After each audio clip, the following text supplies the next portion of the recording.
Salut les filles, que Dieu vous bénisse. C'est Sylvie Marie-Laure. Je te souhaite la bienvenue à ta capsule d'édification avec moi. Je suis ta coach spirituelle. On partage des bonnes choses sur la parole de Dieu qui nous aide à nous développer en tant que femmes, qui nous aide à être productives et surtout à avoir un mindset de conquérante. Nous parlons de toi, nous parlons de la meilleure version de toi. Que Dieu te bénisse.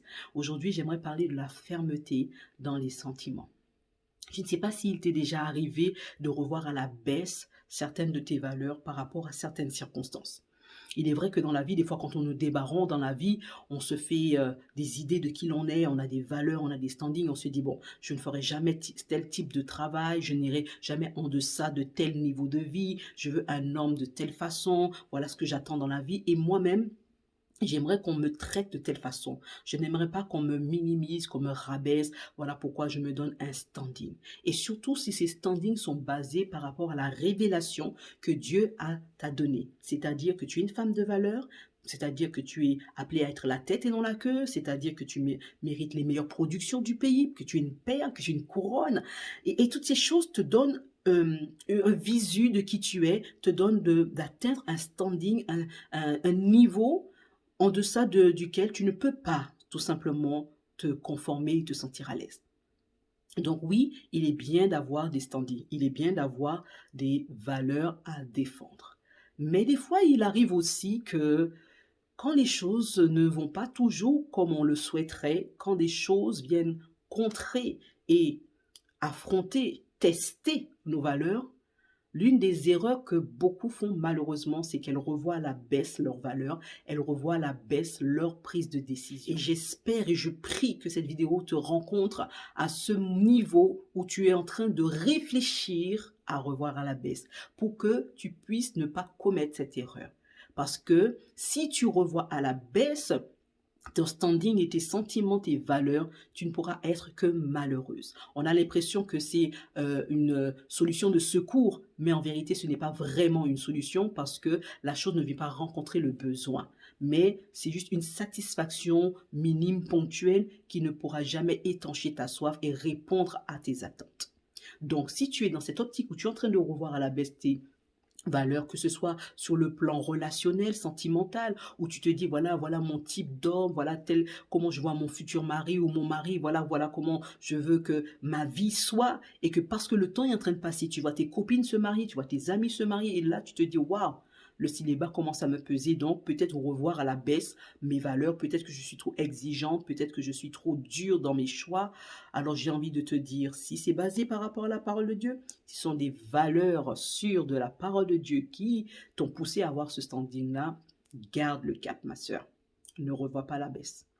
Pour dire, bon, finalement, si c'est pas un chrétien, bon, c'est toujours un homme, ou finalement, s'il n'a pas ci, ben, finalement, il a ça. Non. Garde ferme tes sentiments. C'est comme ça qu'on garde notre valeur et la personne qui nous est destinée, Dieu nous le donnera et ainsi on ne va pas perdre notre valeur, perdre notre éclat. Parce que si tu baisses ta valeur, si tu baisses ton éclat, tu auras aussi l'attitude qui l'accompagne, qui en découle. Et imagine, à ce moment-là, Dieu avait prévu de te visiter et l'homme qui a le standing élevé, puisque toi tu as baissé de standing, soi-disant pour prendre ce qui est basique, va passer et tu vas rater ta bénédiction. C'est comme ça que beaucoup se sont vus être disqualifiés pour des bénédictions élevées parce que juste elles ont pris la mauvaise décision. Ça peut être aussi dans les emplois. Tu es en train de postuler parce que tu as un bac plus je ne sais pas quoi et tu te dis voilà dans la vie je veux être tant et là tu te rends compte que sur le marché du travail c'est un peu compliqué, tu postules, tu n'as pas de retour et là tu es en train de te dire pourquoi pas voir un peu plus bas. Non, non et non. Si Dieu t'a fait grâce d'avoir le niveau que tu as, ça veut dire qu'il y a le poste qui est adapté à ce niveau-là.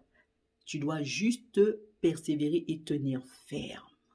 Parce qu'à tes résolutions répondra toujours le succès. Dieu ne ment pas, la parole de Dieu est la vérité. Ça peut être dans les amitiés. Tu te dis, moi, je ne marcherai pas avec telle ou telle personne, je marcherai plutôt avec telle catégorie de personnes. Mais vu que les amitiés, ça ne va pas, tu te dis, mais pourquoi pas élargir le cordon, pourquoi pas faire de nouvelles connaissances, il faut encore ouvrir l'esprit. Non, parce que tu sais que les mauvaises compagnies corrompent les bonnes mœurs. Et qui on est impacté par qui on a autour de nous. On est la somme des personnes qui nous entourent. Donc, ne revois pas la baisse, mais plutôt maintiens ton cap, sinon va au-delà de ce que tu avais prévu pour avancer de gloire en gloire. Voilà, donc j'ai cette pensée-là à te partager et c'est Ésaïe qui le dit au chapitre 26 au verset 3 qui dit à celui, et je vais le mettre au féminin pour nous, les filles, n'est-ce pas, à celle qui tient ferme dans ses sentiments, tu lui accordes, en parlant de Dieu, tu lui accordes la paix. La paix parce qu'elle se confie en toi. Et ce qui est extraordinaire dans cette prise de décision, dans cette fermeté dans ses sentiments, Dieu nous promet une double portion de paix. Ça veut dire que lui, il s'occupe de l'affaire. Lorsqu'on parle de la paix de Dieu dans une situation, ça veut dire que Dieu est en train d'exaucer. Dieu a déjà travaillé, Dieu a déjà agi dans le surnaturel. Donc, reste paisible, laisse le temps de Dieu arriver. N'essaie pas de précipiter les choses parce que ça n'a jamais bien abouti ceux qui essaient d'aider Dieu. Prenons l'exemple d'Abraham et de Sarah. Dieu leur a promis d'avoir un enfant, Isaac. Mais dans le temps qui passe et la précipitation, dans l'impatience, ils ont essayé d'aider Dieu et malheureusement, ça n'a pas bien fonctionné. Il n'y avait pas eu la paix parce qu'Ismaël commençait à avoir une attitude qui n'était pas bien vis-à-vis de Isaac qui est venu après. Donc, c'était des problèmes, on va dire. Donc, quand tu essaies d'aider Dieu, donner un petit coup de pouce à Dieu, ça n'apporte jamais la paix, mais c'est surtout des problèmes et des difficultés inutiles que tu vas te chercher. C'est la meilleure décision que tu peux prendre. Ne revois pas à la baisse tes valeurs, ne revois pas à la baisse tes sentiments, reste ferme et Dieu t'accordera la paix parce que lui, il prendra la relève pour te façonner le travail, l'homme, les circonstances, le standing de vie qui correspond à ce qui est à l'intérieur de toi. En tout cas, que Dieu te bénisse. Je te souhaite une excellente semaine. Médite sur ce qui a été dit.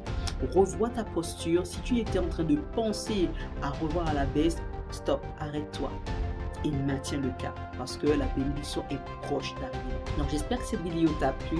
Si c'était le cas, alors je t'invite à vraiment me laisser un petit pouce, à partager au maximum autour de toi, à t'abonner si ça n'a pas été encore fait. Et surtout, on se dit à lundi prochain pour d'autres capsules d'édification, rien que pour toi. D'ici là, garde le cap. Allez, la bénédiction est en train d'arriver chez toi. Que Dieu te bénisse. À bientôt.